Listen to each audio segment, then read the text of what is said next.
Hi friends, ಎಲ್ಲರಿಗೂ ನಮಸ್ತೆ. ಸಖಿ ಸಮೃದ್ಧಿ ಅಚ್ಚು ಕನ್ನಡ ಬ್ಲಾಗ್ಗೆ ಸ್ವಾಗತ. ಎಲ್ಲರೂ ಹೇಗಿದ್ದೀರಿ? ಆರೋಗ್ಯವಾಗಿದ್ದೀರಾ? ಇವತ್ತು ನಾನು ಸುವರ್ಣಗೆಡ್ಡೆ ಇದೆಯಲ್ಲ, ತುಂಬ ಜನ ಅದನ್ನು ಯೂಸ್ ಮಾಡಲ್ಲ. ಸುವರ್ಣಗೆಡ್ಡೆದು ಫ್ರೈ ತೋರಿಸ್ತಾ ಇದ್ದೀನಿ ಯಾವ ಥರ ಅಂತ ಅಂದ್ಬಿಟ್ಟು. ಇದು ತುಂಬಾ ಆರೋಗ್ಯಕ್ಕೆ ಒಳ್ಳೆಯದು. ನಾನಂತೂ ತುಂಬ ಯೂಸ್ ಮಾಡ್ತೀನಿ. ಹೊಟ್ಟೆ ಒಳಗಡೆ ನಮ್ಗೆ ಏನೇ ರೀತಿ ನೀರುಗುಳ್ಳೆನೇ ಆಗಲಿ, ಏನಾದರೂ ಸಣ್ಣ ಪುಟ್ಟ ಗೆಡ್ಡೆಗಳೇ ಆಗಲಿ, ಮತ್ತು ತುಂಬ ಜನಕ್ಕೆ ಫೈಲ್ಸ್ ಇರುತ್ತೆ, ಅವ್ರಿಗೂ ಅಷ್ಟೇ ತುಂಬಾ ಒಳ್ಳೆಯದು ಆರೋಗ್ಯಕ್ಕೆ ಇದು. ಅದರಿಂದ ನಾವು ಆರೋಗ್ಯ ದೃಷ್ಟಿಯಿಂದ ಇದನ್ನು ನಾನು ಮನೆಯಲ್ಲಿ ಯೂಸ್ ಮಾಡ್ತೀನಿ. ಇದನ್ನು ಕೂಟ್ ಮಾಡ್ತಾರೆ ಮತ್ತು ಗೊಜ್ಜು ಥರ ಮಾಡ್ತಾರೆ. ನಾನಿವತ್ತು ಫ್ರೈ ಥರ ಮಾಡ್ತಾಯಿದ್ದೀನಿ. ಇದು 1.5 kg ಗೆಡ್ಡೆನೇ ತಂದಿದ್ದು. ಅದು ಆಗಲೇ ಒಂದು 3 times ಮಾಡಿದ್ದೆ. ವಿಡಿಯೋ ಮಾಡೋಣ ಅಂತ ಸಿಪ್ಪೆ ಎಲ್ಲ ತೆಗೆದ ಮೇಲೆ ನಾನು ತೋರಿಸ್ತಾ ಇದ್ದೀನಿ ನಿಮಗೆ. ಸಿಪ್ಪೆ ಸಮೇತ ತೋರಿಸ್ಬೇಕಾಗಿತ್ತು. ಅದನ್ನೆಲ್ಲ ನೀಟಾಗಿ ವಾಶ್ ಮಾಡಿಬಿಟ್ಟು ಸಿಪ್ಪೆ ಎಲ್ಲ ತೆಗ್ದು ಸಣ್ಣ ಸಣ್ಣ ಪೀಸ್ ಮಾಡ್ಕೊಳ್ತೀನಿ. ಸಣ್ಣ ಸಣ್ಣ ಪೀಸ್ ಮಾಡ್ಕೊಬಿಟ್ಟು ಪೀಸ್ ಮಾಡಬೇಕಾದ್ರೆ ಕೈಗೆ ಸ್ವಲ್ಪ ಕೊಕೊನೆಟ್ ಆಯಿಲ್ ಹಚ್ಕೊಳ್ಳಿ, ಯಾಕೆಂದರೆ ಸ್ವಲ್ಪ ನೆವೆ ಬರುತ್ತೆ ಈ ಗೆಡ್ಡೆ.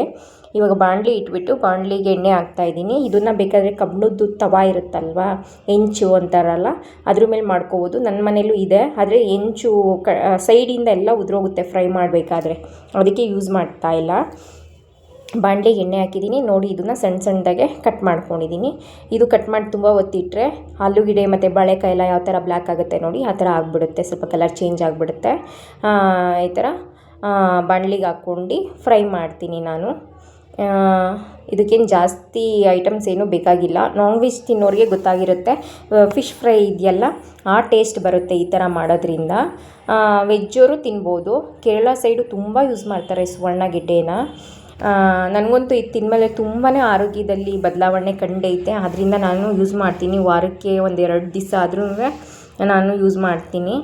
ನನ್ನ ಮಕ್ಕಳೂ ಈ ಥರ ಮಾಡಿದ್ರೆ ಮಾತ್ರ ಅವರು ತುಂಬ ಇಷ್ಟಪಟ್ಟು ತಿಂತಾರೆ. ಕೊಡಿ ಮಮ್ಮಿ ಕೊಡಿ ಅಂತ ಅಂದ್ಬಿಟ್ಟು. ಬೇರೆ ಕೂಟೆಲ್ಲ ಇಷ್ಟಪಡಲ್ಲ.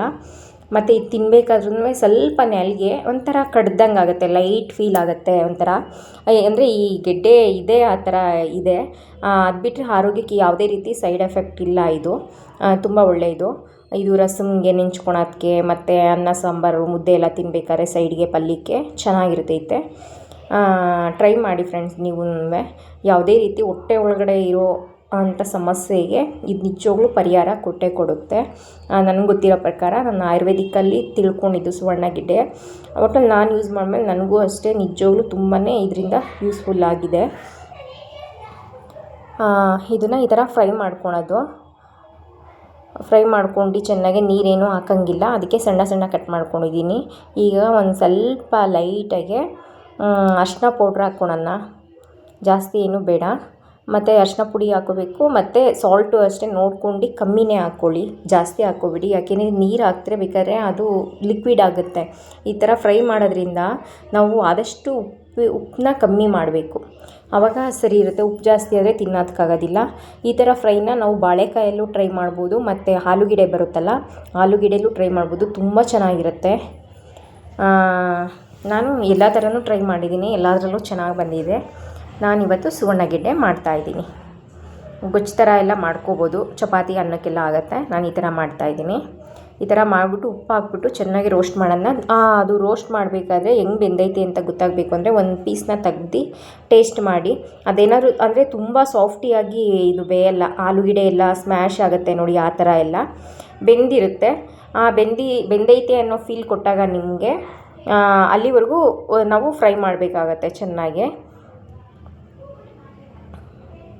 ತಳ ಹತ್ಬಿಡುತ್ತೆ, ಸ್ವಲ್ಪ ಸಿಮ್ ಮಾಡ್ಕೊಳ್ಳಿ, ಮತ್ತು ಆಮೇಲೆ ಉರಿ ಜಾಸ್ತಿ ಮಾಡ್ಕೊಳ್ಳಿ, ಆ ಥರ ಮಾಡಿ. ಇವಾಗ ನಾನು ಇದಕ್ಕೆ ಇದು ಬೆಂದಿದೆ, ಅರಿಶಿನ ಪುಡಿ ಹಾಕ್ತಾಯಿದ್ದೀನಿ, ಸ್ವಲ್ಪ ಹಾಕ್ತಾಯಿದ್ದೀನಿ ಅಷ್ಟೇ ಅರಿಶಿನ ಪುಡಿನ.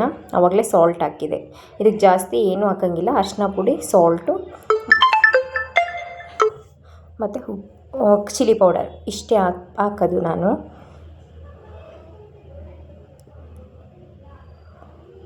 ಚೆನ್ನಾಗಿ ಫ್ರೈ ಮಾಡ್ಕೊಳ್ಳೋಣ. ಇವಾಗ ಫ್ರೈ ಆಗಿದೆ ಆಲ್ರೆಡಿ. ಇವಾಗ ಚಿಲ್ಲಿ ಪೌಡರ್ ನಾನು ಆ್ಯಡ್ ಮಾಡ್ತೀನಿ. ಚಿಲ್ಲಿ ಪೌಡರ್ ಅಷ್ಟೇ, ನಿಮ್ಗೆ ಖಾರ ಜಾಸ್ತಿ ಬೇಕು ಅಂದರೆ ಖಾರ ಹಾಕ್ಕೋಬೋದು. ನಾನು ಸ್ವಲ್ಪ ಮಕ್ಕಳು ತಿಂತಾರಲ್ವ, ಮತ್ತು ಬೇರೆ ಸಮ್ಮರ್ ಇದೆ ಅಂತ ಅಂದ್ಬಿಟ್ಟು ಸ್ವಲ್ಪನೇ ಖಾರ ಹಾಕ್ತಾಯಿದ್ದೀನಿ. ಇದು ಖಾರ ಹಾಕ್ಬಿಟ್ಟು 1 ನಿಮಿಷ ಅಷ್ಟೇ ಫ್ರೈ ಮಾಡಿಬಿಟ್ಟು ಆಫ್ ಮಾಡಿಬಿಡೋಣ ಸ್ಟವ್ವು. ಏಕೆಂದರೆ ಸ್ಟವ್ವು ಸ್ವಲ್ಪ ಬಿಸಿ ಇರುತ್ತೆ ಮತ್ತು ಬಾಣಲಿನೂ ಇದು ದಪ್ಪ ಇರೋದ್ರಿಂದ ಸ್ವಲ್ಪ ಅಲ್ಯೂಮಿನಿಯಂ ಬಾಣಲಿ ಇದು, ಬೇಗ ತಣ್ಣಗಾಗೋದಿಲ್ಲ. ಮತ್ತು ಇದು ಏನು ಹೇಳಿ ಬಿಸಿಗೇ ಅದು ಸ್ವಲ್ಪ ಇದಾಗತ್ತೆ. ನಾವು ಇವಾಗ ಚಿಲ್ಲಿ ಪೌಡರ್ ಹಾಕ್ಮೇಲೆ ಫ್ರೈ ಮಾಡೋಕ್ಕೆ ಹೋದರೆ ಮನೆಯೆಲ್ಲ ಘಾಟ್ ಬಂದ್ಬಿಡುತ್ತೆ. ಇಷ್ಟೇ ಫ್ರೆಂಡ್ಸ್, ಇದು ಬೇಕು ಅಂದರೆ ಲೆಮನ್ ರಸ ಹಾಕ್ಕೊಂಡು ತಿನ್ಬೋದು.